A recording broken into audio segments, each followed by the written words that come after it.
right, and our audio is live. And hello, interwebs. Hi.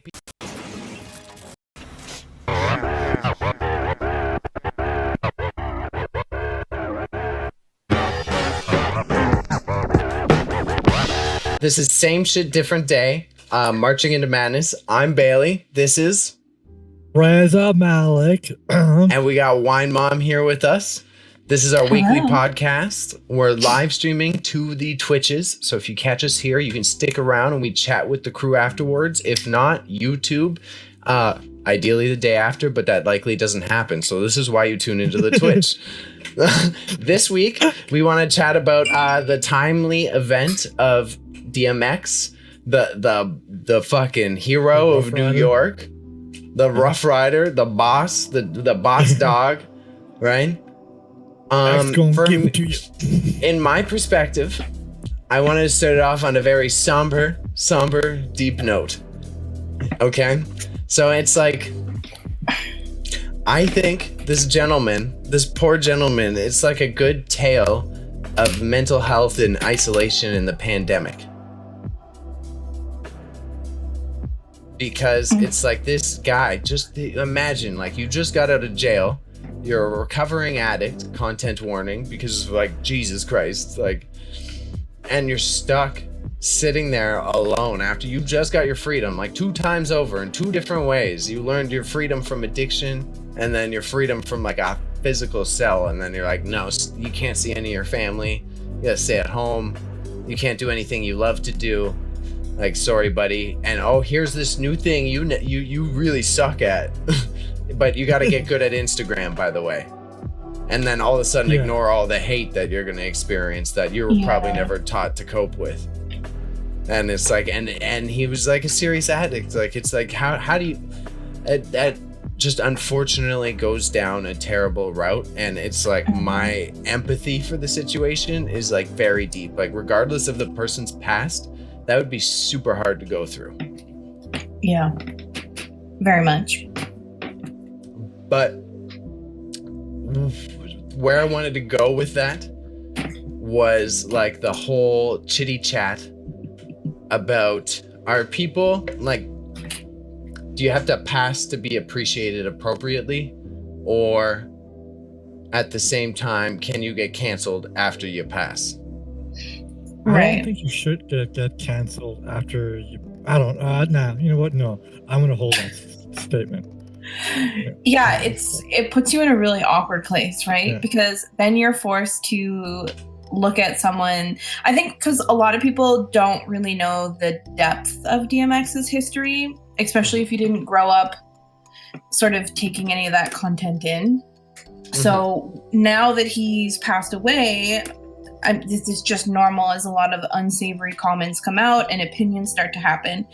And so you're faced with the choice of, I mean, because one of my friends brought it up to me as well. And it's like, you're forced with the decision of like, do you hold that person who's already gone accountable for their actions and then you can no longer respectfully grieve them?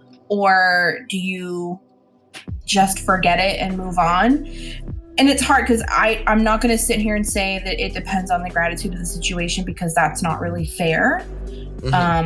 So it's really hard conversation to have, especially because you're gonna get a lot of different opinions across the board. Sorry, I'll let you go ahead, Raza. Like at the end, like if you're not gonna cancel this person, like people expect you to defend everything about this person. At the end, when it's dark, you just feel sorry about their death, which is what many people did for DMX. Prince, those kind of jokes. Well, I think you brought up the Prince comment. I shouldn't say anything. That's an even tougher one. Right. Go ahead. So what I think it is that like, we have as people, I think we have a connection to artists. And it's really hard it's hard when they pass away because you want to forgive, right? Because you want to see the good things about them. It's It's hard. I see what you mean. You know, it's like Yeah. it's like your heroes. Like you don't want your heroes to be bad and stuff. So once you find out, like what I did, but one of my favorite YouTubers, it's sort of like it kind of like breaks a certain like trust level and stuff. Well, and I think also something that's never addressed is the fact that like a lot of these bad things that come out about celebrities or bad things that they've done or mistakes that they have made are directly contributed to their lifestyles. And a lot of the time their lifestyles include obsessive amounts of drug use. Yeah. And it's like abuse too. Right. And so whereas there's the way that I see it is that I don't forgive the mistakes that were made, but I'm willing to look at like where the person is today objectively. And I guess it also depends on the context of the situation as well. I mean, everybody has their own sort of like line of what they're willing to accept. And it's just like, the reality for me is, as a little girl, my mom used to play DMX, which was super inappropriate, Mom. But as a little girl, my mom would put on the radio in the living room, and she would play. Seriously, she would play DMX. She would play Nelly. She'd play P Diddy, like Tupac, Biggie, all that stuff. She would put all that stuff on as a kid, and so that's what I grew up listening to. So for me, I enjoyed that stuff, and it brings nostalgia for me. So I'm sad to see him go because he is a 50-year-old man. So, I mean, he's barely older than my own father. So for me, it's devastating because it's thinking about, I look at my father as such a young person, and then I imagine like being taken so young like that. So I'll let you say it, Bailey. No, because it flows in very well. Like, and I'm not trying to cut you off here. I think it flows in with your point well, is like, so DMX and his lyrics and the grossness of it was a product of his environment and the times, right? And especially as we get more advanced and we talk about like socioeconomic issues and social barriers, like DMX was a little bigoted, but like maybe it wasn't his fault and it was his environment that made him talk about those topics, right? Yeah. So how much do you give credit for it being a fault of the times? Right. It's I mean, ultimately at the end of the day, a daughter lost her father after just him getting out of prison, and that's devastating for her. So if you are not sorry for the loss of the life, that's fine, but at least feel some empathy for a little girl who just lost her dad. And that I think for me, you know, I can pretty much remove myself from that situation because it's a celebrity online. But for her, like, that's her father. That's the person that she knows. And, you know, DMX did come out in interviews and he did fight against the claims that were put against him. And he did say, you know, I did plead guilty. I did take plea deals for things that I'm not guilty of because it was my only option. It was either this is what I do or this is what I give up, right? And you can look at that any way. I wasn't there. I didn't go to court. I didn't see it all happen. So my opinion really outside doesn't matter. But at the end of the day, you know, she's lost her father publicly. And now she's watching everybody either support her and support her family or completely tear her father apart. Which, like, that's where it's so devastating right now. I feel so bad for her. I was just watching go ahead, Raza. Sorry, go. Sir, and people want to focus on the bad stuff he's done. When I'm seeing a whole bunch of stuff that he did for the industry, for his community, and for his culture, which people will overlook because he has a history of drug abuse, violence, homophobia, and stuff. But like, he that doesn't define him, I would say, because it didn't. He wasn't all that. He did other stuff. I would give it is like DMX was like hip hop's era of metal. It's like, okay to just like yell and like say shit. Yeah, right. Well, it's like that's, you could say it's equally as problematic when you're listening to that type of genre, and especially those lyrics from like the 90s metal is just as like obscene as a DMX song, you know? Mm-hmm. Oh. Well, not only like the culture of music at that time, and like it's I don't want to phrase it this way, but it's really the only way that you can. But if you think about the culture of the music in the 90s, like the late 90s and the early 2000s, like there was a lot of like anti-gay propaganda and like just people against like anything that wasn't, you know, what they deemed to be okay or normal. And like the acceptance of the LGBTQ plus community now it's still a fairly new thing. So we're trying to heal from all these like things that happened in the past, but also like these people, that was the culture of music at that time. It wasn't really like, you didn't have Frank Ocean, you didn't have Lil Nas, like you didn't have those influential people who were struggling with their sexual identity talking about it. And so a lot of those men either were experiencing some form of, you know, self-hate because they felt certain ways and they didn't know how else to express it. Mm-hmm. And so they expressed it in the wrong way. And so it's hard to not hold them accountable because it did lay like the first layer, right? But at the same time, like a lot of those people did change and they have come back from those things. And there's a lot of celebrities now that are still alive who said a lot of horrible things, but you're not going to hold them accountable for it. Because right now we're focusing on DMX. And I do believe, and I hate, it does, there is a racial undertone there. Mm-hmm. It's obvious, right? Because he's done all these things. He's a black guy and he still happens to be involved with this criminal behavior. Right. Oh, nice. Even though he wasn't wrapped around with it certainly played a big part in his life, but it wasn't like something that he wanted it to become him. Right. Well, and he spent a lot of time afterwards really trying to show people that he was growing and changing. He did do that, you know, he became a present father and he was dealing with a lot of those things and he had a lot of things to worry about and he was trying to show that he was different. But people weren't, you know, it's like you said at the beginning of this, like at what point do you say, okay, we can forgive and move on? Is it before they die? Or is it now that they're dead and we want to forgive, right? Which sucks to say, but yeah. I think DMX was one of those people, those people that was trying to be different, trying to not be the status quo, right? Genuinely trying.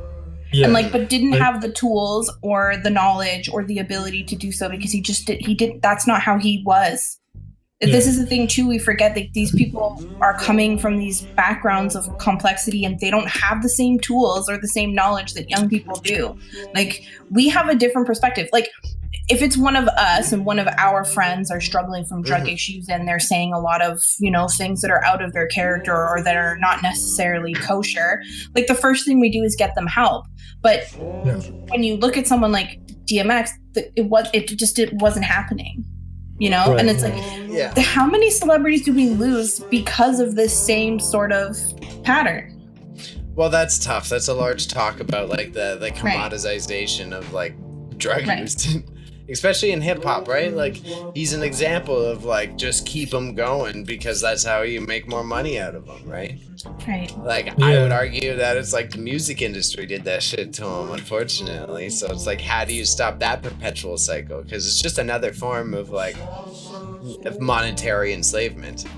Right, but I think people also need to look at the fact, and maybe I'm getting a little off topic, but people have to look DMX is not the only one. He's just one of the people that didn't survive this. That's the reality of what's 100%. Happened to DMX. No, I mean, Justin Bieber was almost there. Post Malone was almost there. literally almost any rapper you can think of was almost there. And so it sucks. It sucks because we're gonna hyper fixate on one person and like tear apart their past. There's so many kids too. That's why it's like sad to see the spread. It shows that it's always that overarching 27 age. Yep. Like what Kurt Cobain did. Not even that. Like Lil Peep was like 20 something. Fucking Juice WRLD Peep was like is a 20 hard something. one. Yeah. Juice WRLD was the one. I was like, wow, damn. Yep. Like that kid was gonna Mac be Miller fucking too, for giant. example. That's it. Well, you know how I feel about Mac Miller. Yeah, me and Wine Yeah. Mom will go down a rabbit hole. So Yeah, we'll be here forever. No, but that's the one. Actually, no, not that one. There was another death that happened a couple of years ago, and like people tried to cancel him because of the stuff he said. But then the argument is like, does it even matter now? Right. So does it matter gone. how much cultural impact do you have for it to matter? Right. That's a good question. It's right. Yeah. You have to like be somebody for the people that care enough, right? Unfortunately. Right. Well, I think it's like when someone passes away, that like you want to forgive and forget, right? And you want to like see them in a good light. Yeah. I try really hard to look at everything objectively and everyone objectively as well, and try to be fair and also take my own life into consideration. But I feel like as people, we're constantly growing, and if there is a willingness to grow, and like I've said before, it depends on context, right?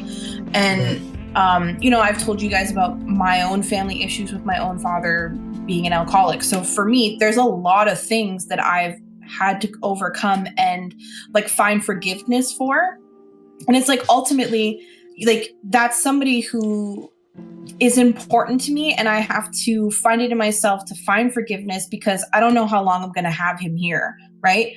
And with celebrities, we don't really have that luxury because they're so far removed from us. Like there is no real, like, because we don't see them day to day and we don't see the true genuine change.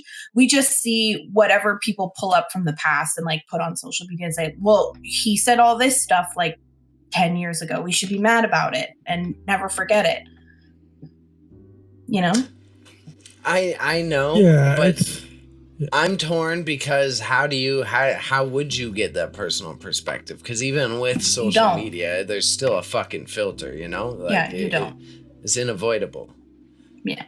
Which is unfortunate, and you're right, which is like why I very much appreciate you turning to like the daughter's perspective of like giving them credit, because they're the one that's gonna know that personal perspective. And from all the interviews I've seen and everything, like talking about his family was like that was the one place that he like cared and always made sure was taken care of, even when he wasn't in his best state, you know? Exactly. Like I'll say I had the luxury of I say this, it's not really a luxury, but I had an opportunity where I almost lost my father. And so I had to objectively look at his life and like how he became who he was and why he was so sick and how we were going to move forward and get better. And so that's what was happening in his own family dynamic, because don't think for 1 minute that she wasn't witnessing all the things that he did and said, because she's a child of a famous person. You can't avoid that stuff. The conversation comes up, right? So I have so much empathy for her because I know what that's like to go through. And instead, I got a second chance to rebuild and she doesn't.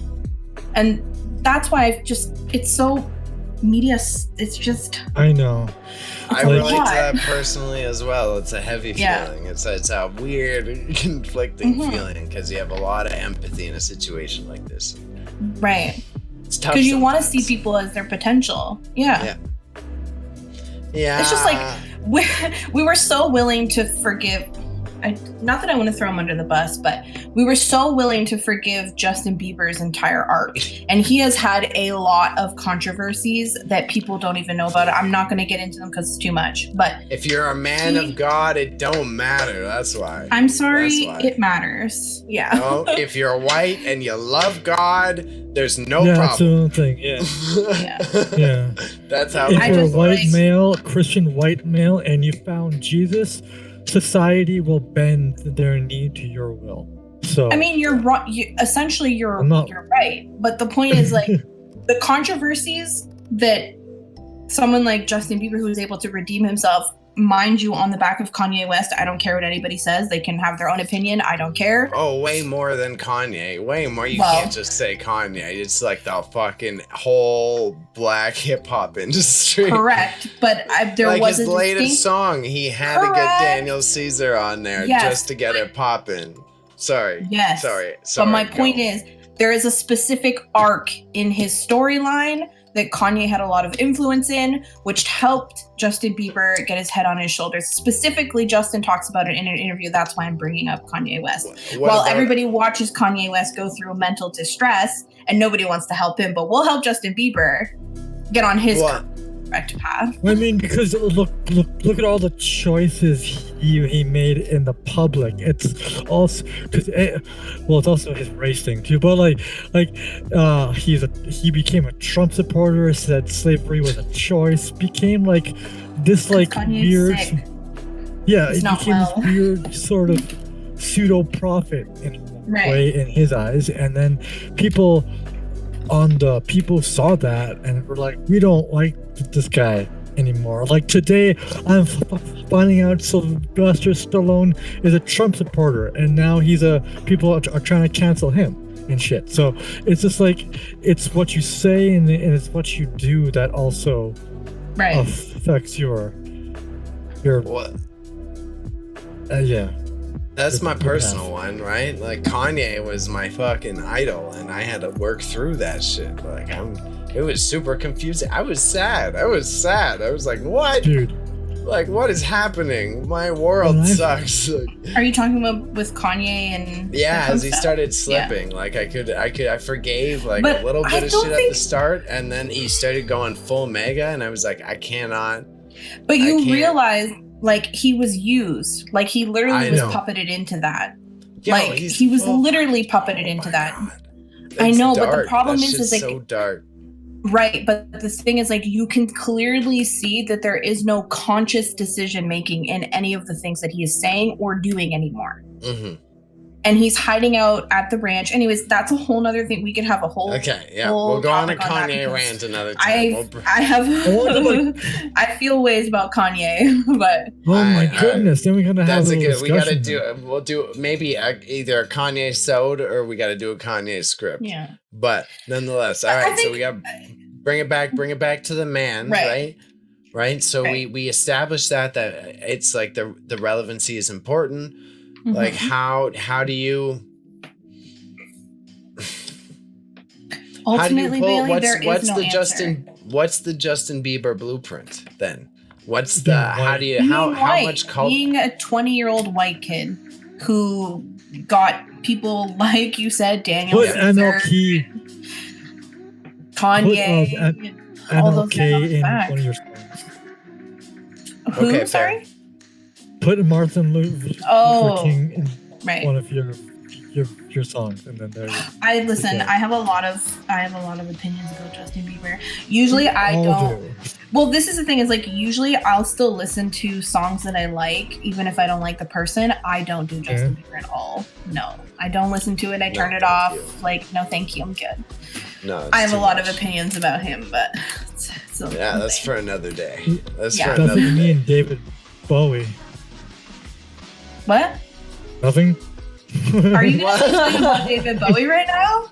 No. Are you going to say something mean about David Bowie right now? No, I just. Is that where you were going right now? I wasn't going to go there. No, it's just it's the on brand with what we're talking about. Right. When he died, all of this dirt came up. Well, okay, but so here's another thing too, though, right? Oh, Because no. I'm so sorry. Listen. Okay, here's No. what's the rabbit No. hole now? Let's But go. here's- Let's go. No, but here I'm is ready. a genuine thought, right? How often do we not call out celebrities who are still alive because we don't want to have to look at them that way? I recently had somebody show me content that proved that a certain person who was on a certain very popular TV show about music and was in a band for a very long time and has a famous daughter. Anyways, I don't want to say his name because okay, so you guys know Steven Tyler, obviously. Yeah. So I had somebody show me a very in-depth video that has some very serious allegations that are pretty on the head. Go. But I tried to bring it right. But I tried to bring it up to my mom. I was like, Mom, did you hear about Steven Tyler? And she was like, please don't tell me what you're going to tell me, what I think you're going to tell me. I don't know what you're going to tell me. Because she knows that I've been looking at certain things right now, like because we do the show and stuff like that. Yeah. And she was like, because she didn't want to think of him that way. And so that's another thing that we have an issue with as well, because people don't want to objectively look at people that they love and respect either. Yeah, it's like John Lennon too, right? That's the same thing. Like when John Lennon, I'm iffy on him now. I'm just like, wait, is he a creep or what? Don't be iffy, Raza. Be sure. That guy's got issues. All right, so apparently I have. Okay, I am sure. Yeah. So how do we? Okay, so was it one of DMX's songs, right? Mm-hmm. I think it was. It got removed from Spotify or some shit, right? Okay. Yeah. I didn't hear that. But okay, Spotify, go off. You're a little bit late. Okay, whatever. So if it wasn't DMX, it was recently same category, same era of music. Mm-hmm. If you were to start censoring media or music from the past, what is the appropriate direction? Because all of a sudden, like you said, then you got to take down this. You got to take down literally all of Eminem's music. You got to take down. Right. You know? That's really hard. What is it even a hard question, man? Seriously. No, okay. It's a very easy... No. It's a very easy answer. You don't. You just put content warnings. If you really are that concerned. Like, I think... This is the thing, though. I think if you're going to listen to DMX, I think you know what you're going to listen to. People are still going to be... You can't put a content warning on a stream, regardless. though. Because you can't put a content where you're going to do it before every song. You're going to hear content warning. This song is profane. Sure. Oh my god. You ain't going to do that. Feel so inclined. And if they do that, you're going to go pirate it. And you know that's what's going to happen. Okay. They know that's what's going to happen too. Right, but I think like there is a way around it. They've put enough ads on all their shit, they can figure it out. I just don't think removing something, it's archaic content at this point. I literally had this conversation with my mom the other day because I was talking to my mom about the use of the N-word, and we were talking about because Eminem had done that. Like basically his whole career, he used the N-word in and out of lots of different songs, and there's lots of other white artists that have done the same thing, and it's just like, so do we, like you're saying, like, do we just no longer listen to that content anymore? Should be just removed? Like, we supported it for so long and we built it up. What's your opinion, Bailey? What do you think? Do you think what do I think? There's a good basis for removing the songs, my opinion, there should be some other way? My other way is it should be under, rather than a fucking content warning, you should have a flag or a filter where you can, it's explicit content or an age bracket. Yeah, age bracket or explicit content, like, so you have to actively sign up for it. And that would solve the problem for creators like us, because then we can also be funneled into the talking about sensitive shit category. Like, I think that is the more... Yeah, go. Won't that, like, okay, so if you're gonna funnel like content, isn't that gonna like have less of an impact, less eyes on the content, less ears on the content, less money going into. Okay. No. Do you know why? Do you want me to tell you why though? Why? Porn. That's why. There's still many societal taboos. The shit ain't gonna change for a while, but it's shifting with OnlyFans.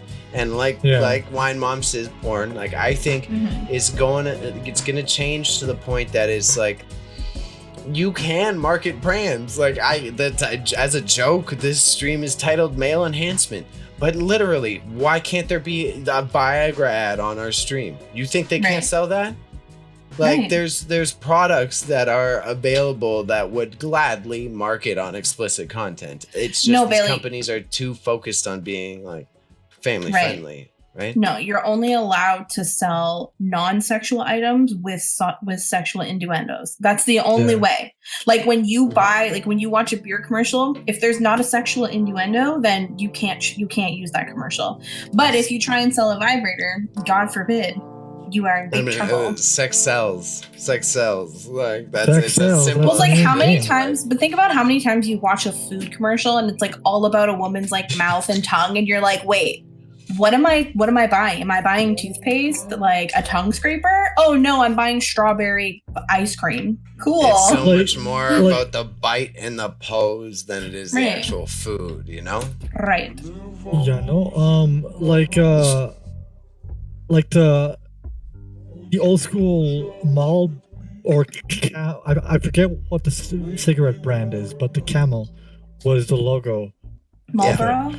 No, the Camel is just Camel. But Camels was just Camels, yeah. But Marlboro's is another brand. So like if you look at the Camel, like of the logo, it clearly looks like a dick, right? So it just has like these like weird like messaging, like everything has to be sexualized. Like the whole messaging was the whole like if you smoke this, like you're a man or something like super misogynistic. So 50s and stuff like that.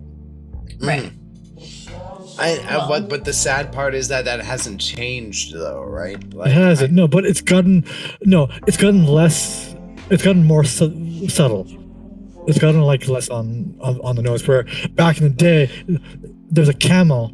You could obviously see it looked like a 2-3 things just hanging out there, right? But now you have to like really look into it and stuff to see the messaging. Right. But so you're ready to go. You go ready to go full marketing and all this. I think you can solve these stereotyping and these negative issues with the diversity of audiences you can find online now, because you can you don't have to over sexualize your content, because you can deliver the sexualized content to the people looking to jerk off at that moment. You know what I mean? Yeah. Like you don't have to then make your food ad sexy, because you've got your sexy ads for when sexy time is needed. Right. Like ideally, it helps get rid of those stereotypes, but humans are fucked, and ultimately it's still some old white man who watched too much Mad Men making the algorithm itself, and it's gonna inevitably be biased. Don't diss Mad Men. That's a fucking national treasure, man. I love me some John Hamm. Man. That show is good. Yeah. That would talk about fucking cancel culture, man. Wants to show all really? About cancel culture. Seriously, no, but Mad Men is like a commentary on it. Listen, Raza, I get it. I don't blame you. It's normal. Honestly, Bailey, I challenge you to find something that's not. No, I'm just making it. It's the worst show to pick Bailey during the combo. Yeah. Yeah, are you gonna call out Bailey right now? Yeah, I don't send him a lot of stuff that he sent me, he can't put on the stream. So it's like it's still stuff I can't put on the screen. But okay, but so it's not a joke. It's not, or not a. I shouldn't say joke. It's not a surprise. Like we live in Canada, so like Trailer Park Boys was quite a common household thing, and that show's pretty something or other. No, the Trailer Park Boys are surprisingly progressive, and I will defend that. See, Raza, you didn't pick the right show to go at him for. No, because bro, I watched the early episodes and it's fucking homo. There's a lot of slurs. Okay. Yes, there was a lot of slurs in the first season because that was again that's the really one I would give a credit to the Times. Okay, dude, but. Okay, You're watching Always Sunny right now. You're watching Always Sunny, the only acceptable blackface sample in TV somehow because it's still aired. Okay, Bailey. I mean, The Office had its own thing too, though. If you guys remember that. Bailey, when is Mad Men set? Like, what era is it set in? 1920s, 1930s. Okay, he doesn't. Okay, no. 1960s. It's even okay. So I thought it was the 70s. It's at the cusp of that, but like that, the show is bringing up the just like the how style was back then. But could you imagine if they made Mad Men PC? It wouldn't fucking work. Like how, like it's not any like Trailer Park Boys is set in real time, right? And they have to use real time like metaphors, like conversations, dialogue, and what? You can't make Trailer Park Boys PC because then it's no longer Trailer Park Boys. You can't make PC because Trailer Park Boys is also because that's why I think they balance it well. Like, yeah, the first season was bigoted, but like you're saying, it was because it's like a documentary of like those people in that time. And then fortunately they started to realize and they made sure they filtered out those little bits. But even like you look at some of the shit, like the relationship of Randy and Leahy is teased at how ridiculous it is that they're hiding it, but no one's like hating on them for like doing their thing. I love them. They're cute. Yeah, and you bring up Trailer or Sunny in Philadelphia. They're still like the last two seasons. They're still bringing up racial slurs, man. It's just the same damn thing. Yeah. Yeah. Well, I think with TV, I think with TV though, if that's not in the TV show, it doesn't sell as well because people enjoy watching that stuff. Because they can't act it out, so they like to watch it. Edgy sells. We gotta be edge, bro. We gotta be edge. Yeah, and like the early seasons of it, It's Always Sunny. They would drop so many slurs super casually. Now, like as the show progressed, I noticed like less and less. They just replace it with swear words and stuff. But it's just like you can't really have a show that is not PC and not talk about it. Well, yeah, so that's. I mean, so then does the same conversation we're having about DMX and celebrities apply to TV shows? Is it based on like the cultural cachet of the product? I guess so, yeah, because like it's with the time the shit or the content was made, like. If the content was made in a time where unfortunately words like that were normalized, you can't just be like, hey, that's bad and stuff just because it doesn't go with your time and stuff. It's like same thing with cultures too. Like there are things in my culture which were normalized, like arranged marriages, which are not a thing anymore. But argue that with anybody from that time and they'll think it's an okay thing, right? So yeah, that's my thing. Right. It's like I saw a comment online, so like in relation to DMX, this is just a comment that I saw on Twitter, so I don't know if you've seen it or not, Raza, but it was a comment on Twitter where someone was like, now that DMX is dead, nobody wants to forgive him for his homophobic past, but you act like they said peepaw, which was like a joke of like grandpa, but like you'll forgive your peepaw with his racial slurs. I think I retweeted that. Yeah, and so people are like get over yourselves, which like I hear that, but also yeah. Sorry, go ahead, Raza. You were gonna. It's just I agree with you. Like just get like like I don't know. It's just like, to me, he has said those things. You can't go back and change it. You can only look forward and hope his daughter and his family will, carry on his legacy in a positive. What? Yeah. I know. I do. What you gonna say, Bailey? Because so what if you did that? The thing is, celebrities are not. The thing is, what if you corrected your peepaw, and he said he was gonna change, but your peepaw just used the N-word behind your back anyways? So what's then he doesn't change, man? What's the point of even?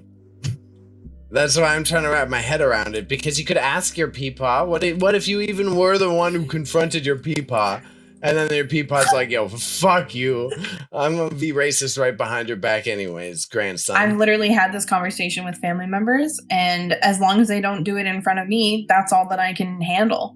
You cannot change somebody's core fundamentals. Like, if that's, you can have that conversation till you're blue in the face. Listen, my family's from Alberta. I know what you're saying, but at the same time, I can think of someone specifically who we've gotten into a huge fight, and we did not talk to each other for a week because I had a very strong opinion about something that was happening in the media at the time, and they, instead of hearing me, wanted to argue against me. And I was like, this is why the problem continues to happen. This is the last time I'm going to have this conversation. But because this is a family member, I have to accept their opinion and move on from it. Because the thing is, like, with this, they're at a certain age, and that is what it is. I cannot change you. I've tried. I can do it till I'm blue in the face. At the end of the day, I have to move on, and I have to be a better person, and I have to raise my kids to be a better person, and I have to invite better people in my life. Like, yeah. I hear the whole, like, do it till you're blue in the face. I've done it. I've cried. I've yelled. I've given silent treatment. I have done all the things that I can to try and get through to someone. But if you can't, you can't. And at the end of the day, if it's somebody that you have to see regularly, you can't just go, okay, well, goodbye forever. Mm-hmm. You know? But that's an intimate family situation. This is different, right? There's also an experience too, right? Like, right. My experiences are like, I have some opposite experience, and I have worked on somebody for the past year, and they're like completely different now. Because like I've to show them, but then it's the people you have to talk to if they're willing to do that at the same time. Right. Yeah, that's like, and also you're being a good supportive friend, but it's not your burden as like the homie overall. Oh, it is. Regardless if you're a minority, to walk them through it. It's time to take you to school. Oh, I did. I know. I trust me. I know. But you have to stop at some point. I know. Because you gotta be careful. Because sometimes you never know. One of those guys is the one who's going behind your back, still using the N-word, anyways. 100%, and that's why I have that conversation with stuff. It's like these people are probably gonna still like do the. He's still gonna match in the right COD lobby on the right night after a few beers, and he's gonna let some bigotry fly. Yeah. Well, I think the reason why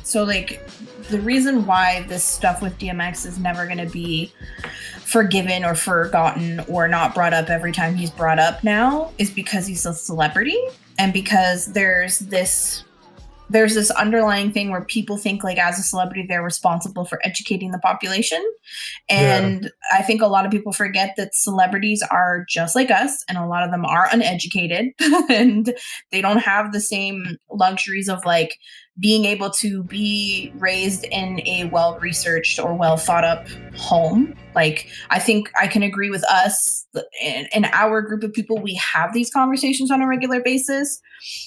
And I don't think anyone in DMX's team was having this conversation with him on a regular basis. They were like, he's making money, he's doing his own thing, we're just going to leave him alone to do his own thing. Whereas with us, if Bailey or Raza started going off on the wrong path, like, I'm just going to call you guys out. I'm not going to let it go. But it's not the same with celebrities. It doesn't happen that way. No, I agree. I agree. I was just my personal story. I was just thinking I got blessed in a really weird way because I have like a really ignorant and illiterate family, but they're open-minded. Yeah. So it's like I literally have uncles who still like to this day they're 60, they can't read or write. Yeah. And the man will be racist and you stop him and correct him and he's like, "Oh, cool, thank you." And keeps it moving. It's like why can't more people just be like that human? Yeah. It's so aggravating to see all these stories when you're looking at celebrities and then like even people online because they get blinded from all the hate that they see on a daily basis. Yeah. That's the point I was trying to get to. You get so overwhelmed by the negative commentary, it's hard to present a positive perspective. Well, which one is constructive criticism and which one is just being mean to me? Like, you stop being able to find the difference. It's all mean to me if you like look at it and that. Yeah. Well, at a certain point, you're gonna see it that way. It's hard, man. Yeah. I just don't read fucking Facebook anymore because of that shit. Why do I want to see all these negative comments just to perpetuate the same negativity, you know? Right. But I think we also have to look at the fact that like a lot of the reasons why celebrities don't come out about things that cause them to not, like, if we're saying that the lifestyle and the drugs and the criminal activity and all that kind of stuff is what led someone to make the mistakes that they ultimately made. I don't know why we as people give celebrities this, like, put them in this box of like perfection and look to them for some sort of like guidance in life. Like that should be your guidance, because we don't even let them talk about their drug and alcohol issues. We don't even accept that. It's like, think about like Demi Lovato right now, trying to have a serious conversation about the fact that she literally was basically dead multiple times through her drug addiction. I didn't hear, but all I know is that I physically cannot watch her story because it burdens my soul so much. Because I have never negatively judged her. I have always felt like she needs help, she needs support, somebody needs to be there for her. But the way that she was ridiculed in the media, like, and this is why they don't come out, they don't ask for help, they don't go to rehab, it's not public knowledge. Their mistakes aren't seen because when they are, we tear them apart, we embarrass them, we belittle them, and we just make them feel and look stupid. Because they're supposed to be perfect. That's why I think Britney Spears meltdown. That's a whole. Yeah, but the meltdown. But then now the internet has at least brought a lot of support for Britney Spears. Like, there's a lot of stuff moving around now, right? Like, something I was thinking in that is like the positive thing of the internet era is it's breaking down that barrier of celebrity now, and like. Right? At least the celebrities, it's a benefit to seem like human now. So hopefully those barriers of having to hide all that. Half the reason Demi Lovato ended up in that hole because she's one of the children of the mouse, the children of the Mises. Corn. Right? And the children of the Mises, all of them, none of them's okay. Look, where's Amanda Bynes now? You know what I'm saying? Like, well, some of them are okay and doing shitty things and not apologizing for them, but that's its own topic. Drake Bell. No, that's not who I'm talking about. But one. Well, was it Disney Kid? I thought. Yeah. Well, let's not also forget the fact that Josh was just casually chilling with David Dobrik and has still yet to come out and make a comment, but only deleted the videos and pictures off of his Instagram. Thanks, Josh. Thanks, Josh. Thank you for making a big announcement. Thanks. Appreciate it. When you are once tied to the mouse, you must always be loyal to the mouse. Otherwise, you will never get work in the Hollywoods again, like a Gina. Like, look at Lindsay Lohan. She found Islam and she went up and did some weird thing and shit. So honestly, I'll listen. Lindsay Lohan is not a place. Do not be mean. She is. I'm not being mean to her. I'm just gonna say. Of that. I love her. I'm just gonna say I have an extreme amount of sympathy for her, and she has gone through it. She has gone. Young women in the media industry, especially within Disney, have faced some of the most disgusting things that we can't even imagine. We couldn't even begin to unpack. Shout out Zoe. Shout out Zoe 101. Oh, fucking do your Googles. That makes me feel bad. I don't want to. I can't even give that story justice. I don't know enough of the details. Well, I mean, also, like, think about, Selena Gomez. Like, all the things that she went through and the way that the media tore her apart because she was obsessing over Justin Bieber, who was literally taking her through emotional turmoil. And that's... She just wanted to be a wizard, and we took the magic away from her. But now, Selena Gomez, as much as I dig her music, look what she's doing. She's now being BFFs with a known child, like Woody Allen. Yeah, he's like a creep. Like he's like she's in his, is gonna be in one of his movies and shit. And like she also is kind of controversial to herself, but for all the wrong reasons. Who? Selena Gomez? Yes, Selena Gomez. And that show 13 Reasons Why, apparently it's got a bunch of backlash and stuff. And it wasn't horrible, but I mean, there was a lot of aspects that made me uncomfortable as well. It was how does 13 Reasons Why connect to Selena Gomez? Because she produced it. She produced it and like directed a few episodes. Yeah, making money. Yeah. I mean, I know a lot of people have their opinions. Yeah, I know a lot of people have their opinions on that show, and like. It 100% romanticizes and glamorizes the S word. Yeah, it 100% does do that. But it's also touching on things that are very important to talk about. It's funny you bring that up because I was just having that conversation with my friend the other day, and the way that social media has a tendency to romanticize mental illness or any sort of like diagnoses, and it's like until you have grown up with something that has literally affected your entire life and you've had no control over it, you're not going to understand how unsexy and how unromantic and how unfun and emotionally and just absolutely devastating it is. People don't get it. Yeah, that's why the series made me very uncomfortable. It like started off at first like, okay, at least this is just a real story, and it's like, oh, this feels quite gross. Right. And there's a scene in it which I like. There's a scene that I actually like.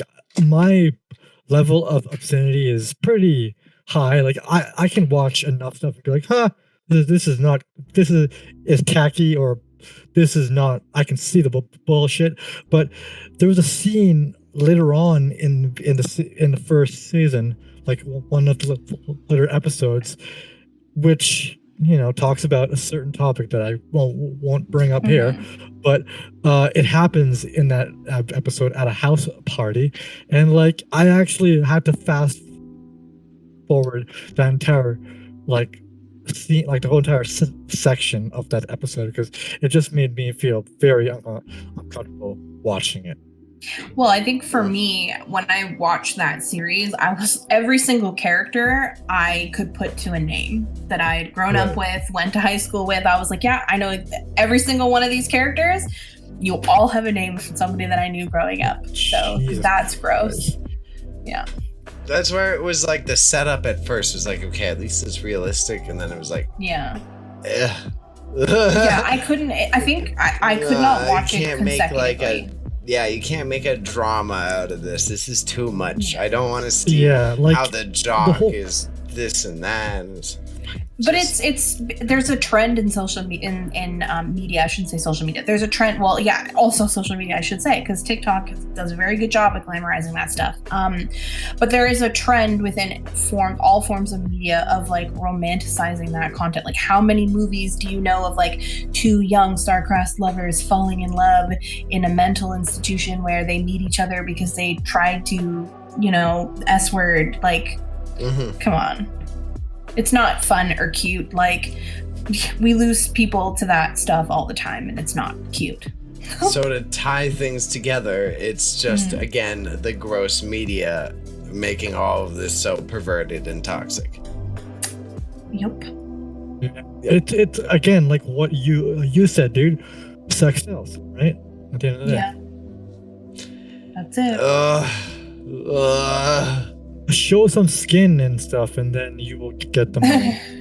I just think like this episode has just been real heavy. It's just heavy. Yeah, I know. Because Bailey. there's so many complexities. This is the problem. Like, you can never unpack this. That's the thing that people don't understand. These conversations are always going to be open-ended because you can never close them. You can never unpack it. It just, because your opinion today is going to change tomorrow. And that's one thing that I struggle a lot with when you talk about cancel culture. Like, should we be holding people who have died accountable for their actions, which we cannot hold them accountable for because they're no longer here?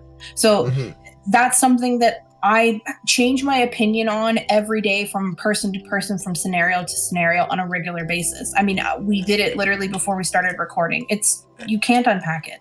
And that's what I think is important, right? I think that's the important thing to consider, though, is the act of changing, like, from person to person and basis to basis. I think on both sides of the political spectrum and the social media spectrum, that's the toxic thing that's going on right now, right? It's either the right bitching about this ultimate, like, cancel culture that's gonna ruin their lives, or there is the toxic left that just does hop on a hate train and does do equally hateful things. There is no middle ground that we can meet at anymore to have a discussion of, like, you know what? Like, here's the facts, here's the table, let's have a discussion. There's just a Jake Peralta on Twitter ready to fucking jump at you and tell you to go jump off a bridge. Well, I think it's also just about being able to have the conversation. I think is at least being willing to, like, look at your opinions objectively. And this is something I say all the time, is that who I am today is not who I'm going to be tomorrow. And I'm willing to look at myself objectively and understand that I'm going to have bad opinions and I'm going to make mistakes, but I'm always willing to look at myself objectively and hopefully grow from those mistakes.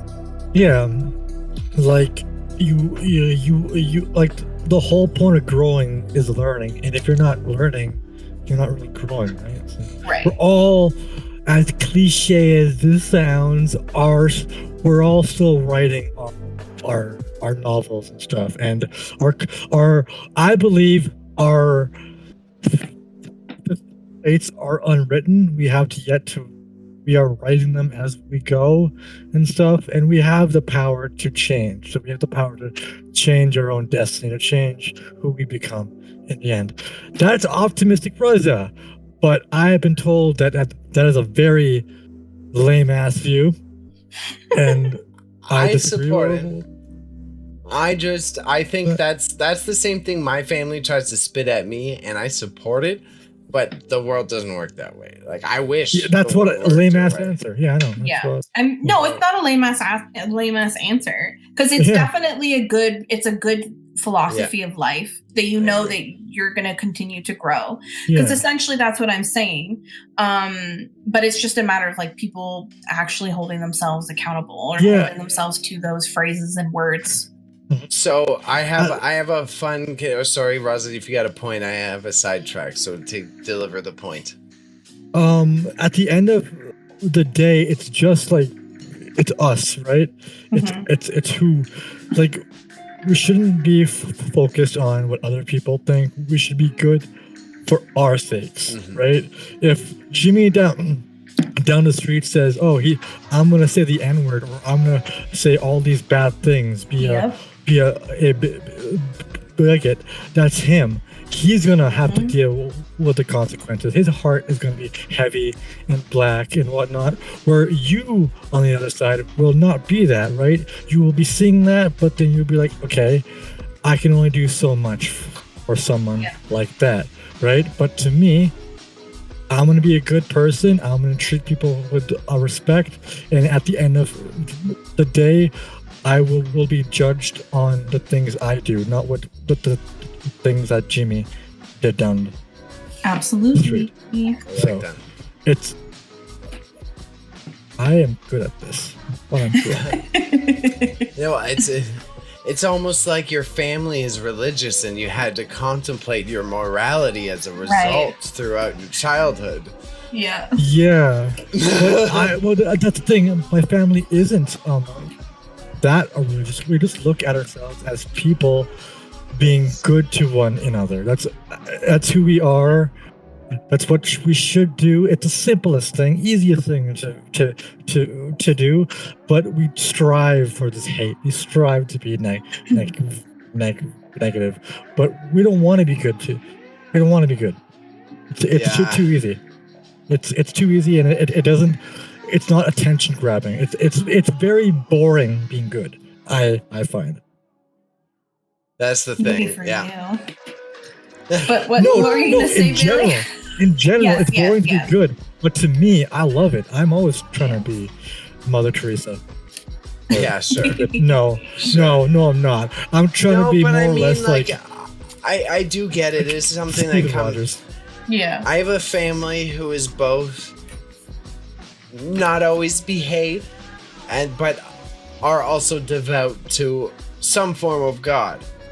So it's been like a moral confliction. I've like debated amongst people of of where's that line of where are you sinning? Because I'm just trying to make money. As long if some other guy, if there's another human out there who's also decided to live that life, and we both get into a tussle, right? Is that a sin? Because we've both decided if two sinners commit a sin, is that a sin? You know, like, am I really racking up the count? Well, if you're both, am I racking up the count, or am I just kind of like chilling in my environment? Right. It's not what, but you're sinning at the same time. Yeah, but you know, on the side, I give to charity. I support like these families. I fucking give out to the community. It becomes shady. Is because how I've been told. This is why my family and I aren't super religious anymore, is because no matter how much you screw up, just say Control-Alt-Delete. I'll just pray to God and pray for forgiveness every time I kill somebody. I can just refresh my history. It won't matter because I say, hey Jesus, we're about killing this guy for the 6th time this week. And then he's all good. There's no line, B. There's no line at all. No, I will say this on the record. I don't care. That's why I hate Catholicism, because it's just like I can just walk in and say, yeah, that was sorry. Right. Sorry, Lily. Go. Yeah. No, I'm just saying, like, personally, I don't need religion to have a moral compass. That's always how I've seen it. Like, if you want to be a good person, be a good person. Don't do it because you think that Sky Daddy is watching. Well, that's why I ranted. So I went on this rant with Raza. I don't know if I did the other week. I had another preacher. Another time I had a preacher stop me on the street. Sum the fuck out. Should we close the episode and save that for chatting, or? All right, yeah, sure. That sounds good. We're at because I gotta do a pee break, and I don't want to. Okay, hold on. Before you go, yes. My mom. This rant started from me asking how his day was. By the way, I just simply asked him how his day was, and then he just how it gets there. It didn't get there abruptly, but it got there. I was just sitting there like, holy shit, tell me more. And then he told me. That's a good outro for our show, because as Rosa pointed out, it's the same shit, different day. He asked me how my day is going, and I give him another story. So thank you for tuning in. If you want to catch us live, we're on the Twitches now, usually 7 p.m. on Mondays, sometimes 8 p.m.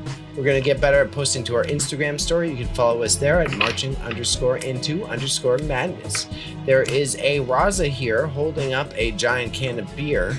You can find him on social media at _r.r_Malik_. Your boy remembered it. Bam. And we have a wonderful co-host with us weekly. When you're watching live, you can also chat with us after. And we have Wine Mom here, who will soon have a pluggable. Now, thank you, people, for tuning in. We actually do have viewers. You guys are awesome. If anyone's got questions, we're going to be in our chat in a second.